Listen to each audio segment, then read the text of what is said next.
Okay, so there is a dramatic shift happening in the world of finance. What was once a fringe asset, Bitcoin, is now the absolute focus of the biggest names on Wall Street. And their predictions? They're pretty staggering.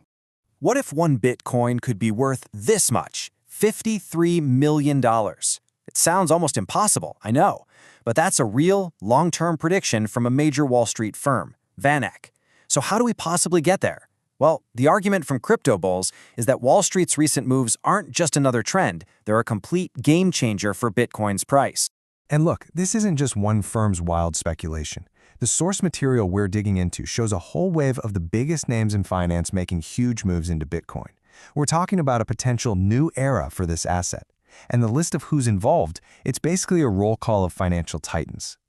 I mean, just look at these names. These are not niche players, right? They are the absolute pillars of the global financial system, managing tens of trillions of dollars in assets. Their decision to get into the Bitcoin space isn't just some small bet. It's the entire foundation of the bullish argument we're exploring today. Let's start with BlackRock, the world's largest asset manager. They're pointing to 2026 as a pivotal year. They believe we're seeing just the very beginning of a wave where financial advisors start educating their clients. We're talking Main Street investors, who will then start to invest in a big way. They're seeing the demand build up behind the scenes before it even hits the open market. And the data we're seeing from the new Bitcoin ETFs tells a really powerful story. 97% of the Bitcoin purchased has been held, not sold. This just shatters that old narrative that mainstream investors would panic sell at the first sign of volatility. Nope. Instead, they're holding on. Then you have Goldman Sachs, who are also incredibly bullish. They're forecasting two key drivers. First, a clearer regulatory picture which reduces the risk for the big players. And second, and this is crucial, is the rise of tokenization. The whole process of creating digital versions of real-world assets like stocks or real estate on a blockchain. They see this as a massive new market, not just another way to trade. Morgan Stanley is thinking right along the same lines, building out the infrastructure for all these tokenized assets. The source material actually calls this Wall Street's new shitcoining phase, which is basically them creating a flood of new digital assets. But here's the catch. To play in that world, you need a digital wallet. And you can't credibly offer a digital asset wallet without including the original and largest asset, Bitcoin. It's the gateway. It's the price of admission. So the crucial point is understanding why these moves by Wall Street are considered so important.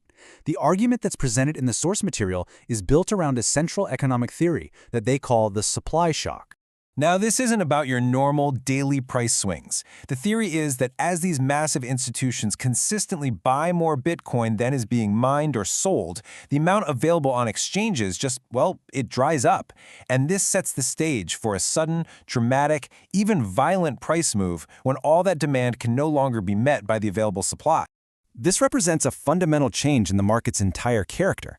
The source argues we've shifted from a market that was like 95% driven by retail traders chasing short-term gains to one dominated by institutions, and their strategy is completely different. It's to accumulate and hold for the long term. To explain this delayed effect, the source uses a great analogy from Bitwise's Matt Hogan. Imagine this. For 2 years, central banks buy huge amounts of gold, but the price doesn't move because existing holders were willing to sell. But then, in the third year, the sellers run out. With demand still strong, the price just explodes. The theory is that Bitcoin is currently in year 2 of a very similar cycle. And this brings us right back to those eye-popping predictions. If this supply shock thesis actually holds up, what do these firms believe the long-term impact on Bitcoin's price could really be? Let's get back to the numbers. VanEck's model shows this incredible range, and it all depends on how widely Bitcoin is adopted. In their bull case, Bitcoin doesn't just coexist with gold, it actually surpasses it as the primary global reserve asset. And that is what leads to that astronomical $53 million figure. So we're left with this central tension. On one hand, the bull case points to a fundamental market shift, driven by the largest financial players in the world. But on the other hand, Bitcoin's entire history is defined by its insane volatility. So the ultimate question is whether this time, the titans of Wall Street have finally changed the rules of the game for good.